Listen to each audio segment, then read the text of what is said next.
তাহাজ্জুদের মুসাল্লায় দাঁড়াইয়া আমার মালিকের ডাক দিয়ে কয়, মালিক আমি হাজির। ও আল্লাহ, তুমি আমারে কই, তুমি আমারে কই তালাশ করো, আমি তো তোমার মোহাব্বতে যায় নামাজে হাজির হয়ে গেলাম। আমার মা ঘুমায়, আমার ভাই ঘুমায়, আমার বন্ধু ঘুমায়, আমি ঘুমাই না রে আল্লাহ। আমি তোমাকে পাওয়ার জন্য তোমার মোহাব্বতে যায় নামাজে দাঁড়ায় গেলাম। আল্লাহ পাক বলে, বান্দা তুই আগাইতে থাক, আমি আল্লাহ রহমতের দরজা খুলে দিতেছি। আল্লাহ পাক বলেন, বান্দা যখন তুই আমাকে ডাকতে থাকবি, আমি আল্লাহ পাক তোমার সাথে এমন দেখাই করব। ওয়া নাহনু আকরাবু ইলাইহি মিন হাবলিল ওয়ারিদ ফাআইনামা তুওয়াল্লু ফাসাম্মা ওয়াজহুল্লাহ। ও বান্দা, তুমি যেদিকেই তাকায় দেখবা সেদিকে আমি মাওলা পাকের কুদরত দেখতে পারবা। রশিদ আহমদ গাঙ্গুহি এমন ভাবে আমার মাওলার আশিক, এক আল্লাহর বান্দা একদিন তাকায় দেখে রশিদ আহমদ গাঙ্গুহি রহমাতুল্লাহ আলাইহি এই পরিমাণ আল্লাহর মোহাব্বতের মাতোয়ারা হয়ে গেলেন।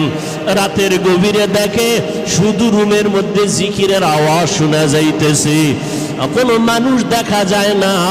রশিদ আহমদের অঙ্গ প্রত্যঙ্গ গুলো কেমন যেন আলাদা হয়া হয়া লাফাইতেছে, আর আমার মাওলার জিকিরের আওয়াজ হইতেছে। রুমের ভেতরে তার অঙ্গ প্রত্যঙ্গ গুলো কেমন যেন আলাদা মনে হয়, আর আওয়াজ আসতেছে, আল্লাহু হাজিরি আল্লাহু নাজিরি আল্লাহু মাওজুদি আল্লাহু মাই। দুনিয়াতে বাবা চিনলাম, বাবার জন্য পাগল হয়ে গেলাম। দুনিয়াতে মা চিনলাম, মায়ের জন্য পাগল হয়ে গেলাম।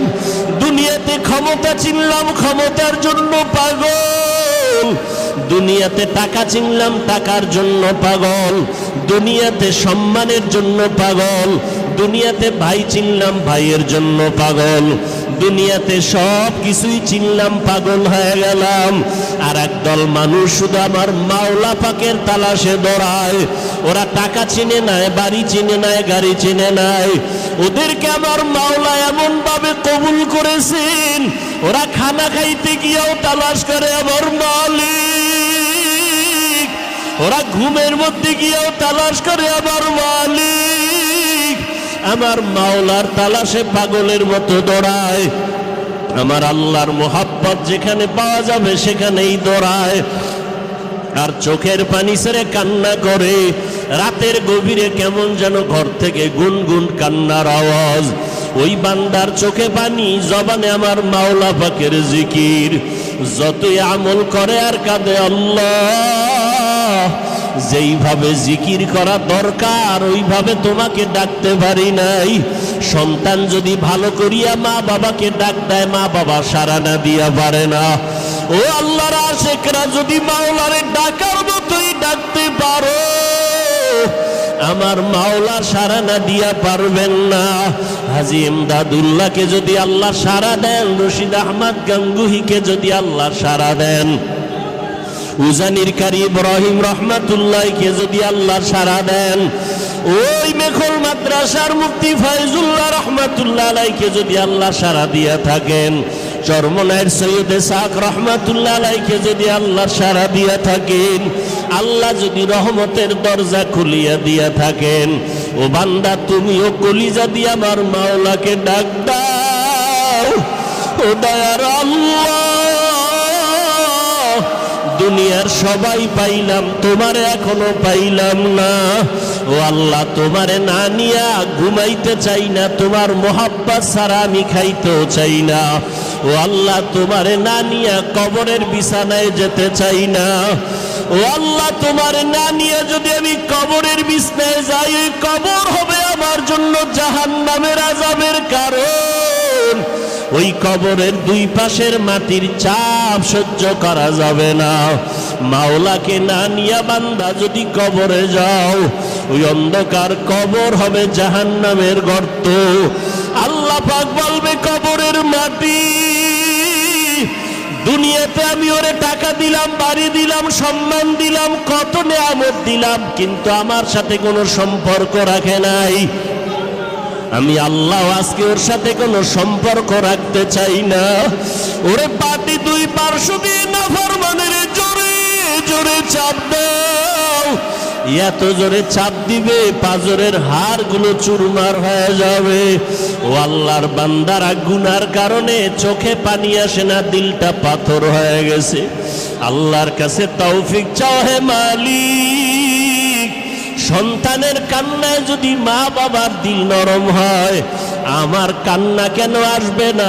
গুনাহ করিয়া চোখ দুইটা নাপাক করে ফেলেছি, গুনাহ করিয়া হাত নাপাক করেছি হে মালিক, নাপাক করেছি। আলেম হইতে পারছি ঠিকই, কিন্তু আমার মাওলাকে চিনতে পারি নাই। বক্তা হইতে পারছি ঠিক, কিন্তু আমার মাওলারে চিনতে পারি নাই। ওরে যারা মাওলারে চিনছে তাদের চোখে পানি। ওরে ডানে বামে তাকাইয়া দেখো কত সাধারণ মানুষের কান্নার আওয়াজ, আর আমি একজন আলেম হইয়াও আমার চোখে পানি নাই।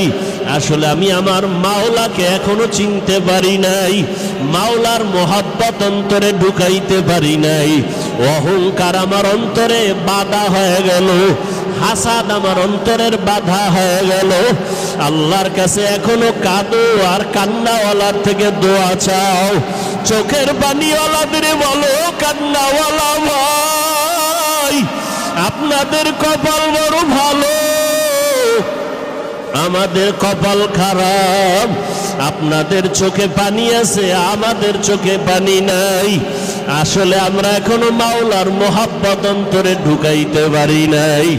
আল্লাহর কাছে কান্না করো, চেষ্টা করো, দোয়া নাও।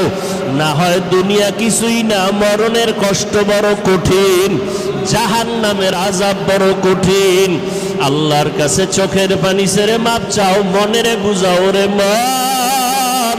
আজকে ডানে বামে কত বন্ধু, কত কিছুই ছিল, দেখো মুহূর্তের ভিতরে কি মাওলা দেখাইয়া দিলেন। এত বডিগার্ড, এত সিকিউরিটি গার্ড, আমার মাওলায় যখন ধরে আর কেউ তাকে রক্ষা করতে পারে না।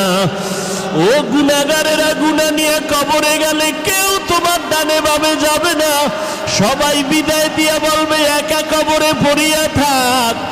হাসরের ময়দানে একা যখন দাঁড়াবো, আমার মা আমার বাবা আপনজন কেউ আমার সামনে আসবে না।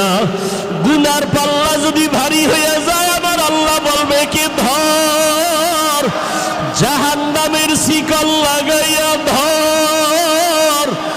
জাহান্নামের আগুনে কলিজাটা ভুনা হয়ে যাবে। কান্না করতে করতে সেদিন চোখ থেকে রক্ত পড়া শুরু হয়ে যাবে। হাসরের ময়দানের কান্না থেকে এখন কান্না বড় ফায়দা। ও আল্লাহ, একজন আরো খালি ফিরাইয়া দিয়েন না। আপনার মারেফতের নূর আমাদের সিনায় দান করেন, কান্নাওয়ালা চক্ষু আমাদের দান করেন। আয় আল্লাহ, আমাদের সবাইকে আপনি মাফ করে দেন।